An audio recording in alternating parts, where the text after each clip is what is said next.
British Prime Minister Boris Johnson is keeping the war in Ukraine high on the agenda as he makes a two-day trip to India.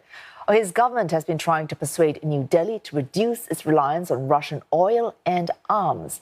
Mr. Johnson is also talking business tomorrow with Prime Minister Narendra Modi, part of his push to ink a free trade deal with India by the end of this year. Just on this trip, we've got about £1 billion worth of investment coming from India into the UK. They're the second biggest investor in the UK. That investment alone is going to drive 11,000 jobs. We're hoping to complete another free trade agreement with India by the end of the year, by the autumn. And already you're seeing products like UK medical supplies, British apples getting ready to come onto the Indian market even before the deal is done. Mr. Johnson's visit is expected to yield new partnerships on defence, artificial intelligence and green energy.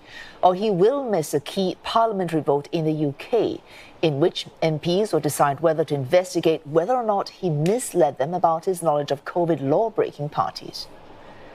And more on Mr. Johnson's visit to India, we're joined by Ishan Garg in New Delhi. Ishan, Boris Johnson's visit seen as a way for Britain to nurture ties with India, while at the same time nudging it away from Russia. What does India stand to gain from going along with that?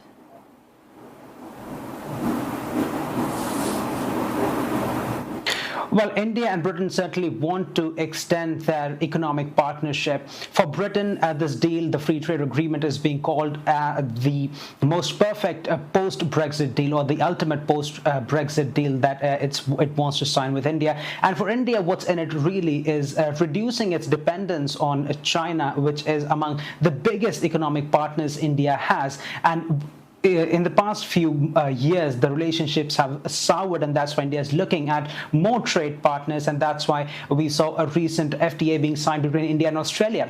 And India-UK relationship is also likely to go in that direction. But in terms of how far can the UK nudge India to isolate Russia economically, that's a question that's going to be a bit more difficult to answer, because analysts say that India's dependence on Russia is largely because of the defense imports that India gets from Moscow, and the UK is in no position really to fulfill that gap if India decides to limit its trade with Russia. So that's going to be a difficult conversation. It's a conversation that India has had with the US president as well. It's had the same conversation with UK's foreign secretary a few weeks ago as well. So it looks as if that India is going to continue to walk that diplomatic tightrope where it tries to stay close to its allies like the UK, while also trying to maintain a relationship with Russia, with which it has a defense partnership that's lasted for more than 4 decades now. Oh, Ishan, you've already hinted at this in your answer, but if we could look just at that trade deal, many think finalizing it is a long way off. Why should that be?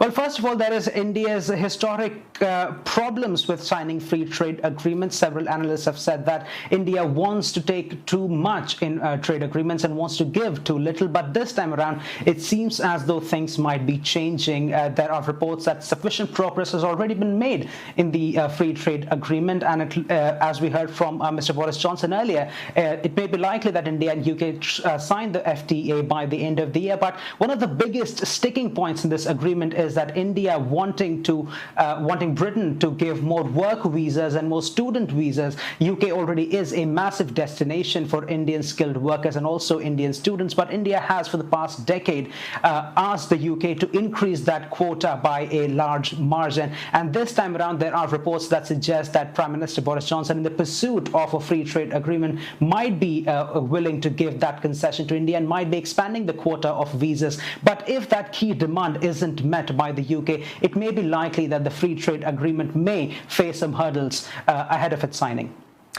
Thanks for Ishan Garg in New Delhi looking at British Prime Minister Boris Johnson's visit to India.